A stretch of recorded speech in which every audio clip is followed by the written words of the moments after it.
दोस्तों, स्वागत है आपका आपके अपने YouTube चैनल अनजान है कोई में। मेरा नाम है आकाश और आप सुन रहे हैं अनजान है कोई।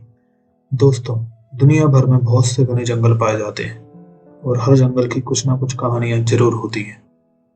जंगल में इतने रहस्य भरे पड़े हैं कि इन जंगलों में अक्सर जाने वाले लोगों के पास आपको बहुत सी ऐसी घटनाएं सुनने को मिल जाएंगी जिनका रहस्य कोई भी सुलझा नहीं पाता।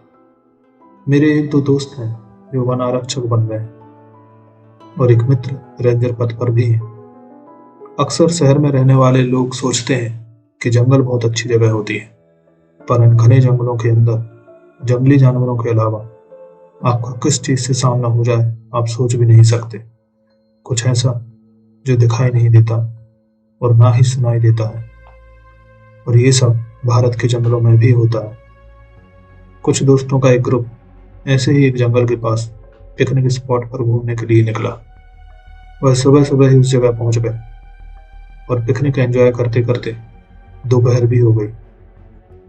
फिर ऐसे ही मस्ती करते हुए उन लोगों ने सोचा कि जंगल में थोड़ा अंदर घूम कर आते हैं, और वह तीनों दोस्त जंगल में अंदर की तरफ निकल गए।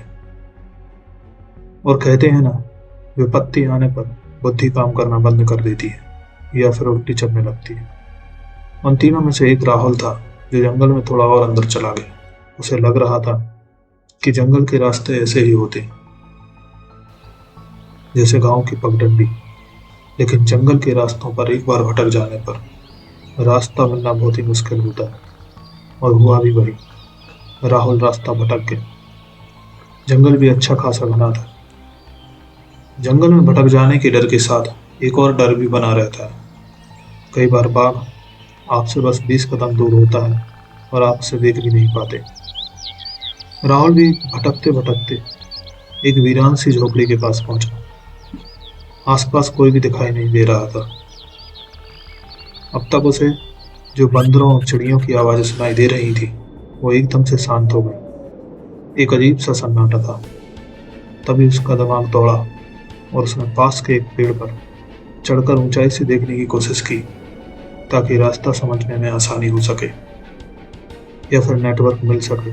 लेकिन जैसे ही वो नीचे उतर कर आता और समझे हुए रास्ते की तरफ जाने की कोशिश करता, वो घूम फिर कर उसी वीरान झोपड़ी के पास आ जाता। अभी तक उसको ये बात तो समझ आ चुकी थी कि कुछ ना कुछ ऐसा जरूर है जो उसको इस जगह से आगे जाने नहीं दे रहा। उसने चिल्लाकर आसपास मदद मांगने की कोशिश भी की, लेकिन कोई फायदा नहीं। शाम होने में कुछ ही समय बचा होगा।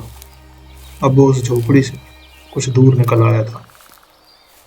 दिन में जहां जंगल में बंदरों और पक्षियों की आवाजें आ रही थी, वहीं शाम होते होते सियारों और कीट पतंगों की आवाजों से अब जंगल गूंजने सा लगा था। ऐसा लग रहा था जैसे दिन में सोया हुआ जंगल अचानक से जाग गया हो। कि तभी उसे कुछ दूर एक पेड़ पर कुछ दिखा। वो थोड़ी और आगे गया ही था कि डर के मारे उसकी धड़कनें से रुक गई। उसके दिमाग ने काम करना बंद कर दिया।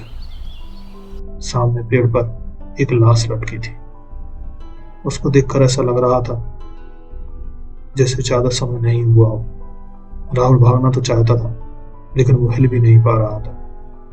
और तभी एक हवा के झोंके के साथ पेड़ पर लटकी वो लाश कुछ हिली, और उस लाश का चेहरा जैसे ही राहुल की तरफ घूमा, राहुल की जोर से चीख निकल गई।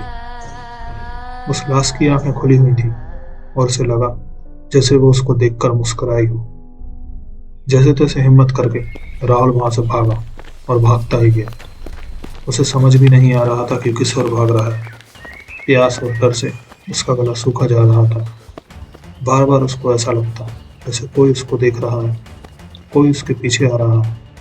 लेकिन जैसे ही वो आसपास नजर घुमाता, उसको कोई दिखाई नहीं देता। और एक अजीब सा सन्नाटा, जैसे पूरे का पूरा जंगल उसी को देख रहा। एक तरफ वो मन ही मन भगवान को मनाने में लगा हुआ था, वहीं दूसरी तरफ रह रहकर उसको अपने दोस्त सचिन पर गुस्सा आ रहा था। अब तक अंधेरा होने लगा था। मोबाइल की टॉर्च से जैसे तैसे उसको रास्ता समझ आ रहा था कि तभी दूर से कुछ तेज रोशनी दिखाई दी। उसे लगा जैसे कोई बड़ी गाड़ी की लाइट है।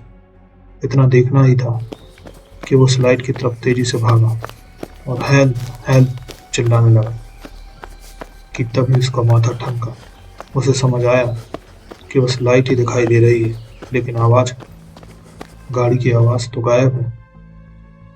लाइट तो उस घने जंगल की तरफ से आ रही है जहां से वो आया है, और वहां बड़ी गाड़ी चल सके ऐसा कोई रास्ता तो था ही नहीं। इतना समझ आते ही इतना समझ आते ही उसके कदम वहीं थम गए और उसके पूरे शरीर में सिरहन सी दौड़ गई। उसे समझ ही नहीं आ रहा था कि आगे बढ़ूं या नहीं, कि तभी उसके पीछे से एक आवाज आई, ए लड़के, यहाँ क्या कर रहा है? राहुल ने पीछे मुड़कर देखा तो एक आदमी उससे कुछ 10 कदम दूर खड़ा था और उसको ही घूर रहा था। राहुल को जैसे सांस में सांस आई। उसने एक सांस में पूरी आप बीती उसको सुना दी। वो आदमी बोला, यहाँ से गांव बस कुछ ही दूर है, चलो तुमको वहां तक छोड़ दूं। और वो राहुल के आगे आगे चलने लगा। राहुल भी उसके पीछे मोबाइल की टॉर्च चालू किए चलता रहा। लेकिन एक बात उसे बहुत अजीब लग रही थी। वो आदमी बिना किसी टॉर्च के बड़ी सफाई से रास्ता बनाते हुए चल रहा था। खैर, राहुल ने अब ज्यादा नहीं सोचा। उसे बस किसी तरह इस जंगल से बाहर निकलना था।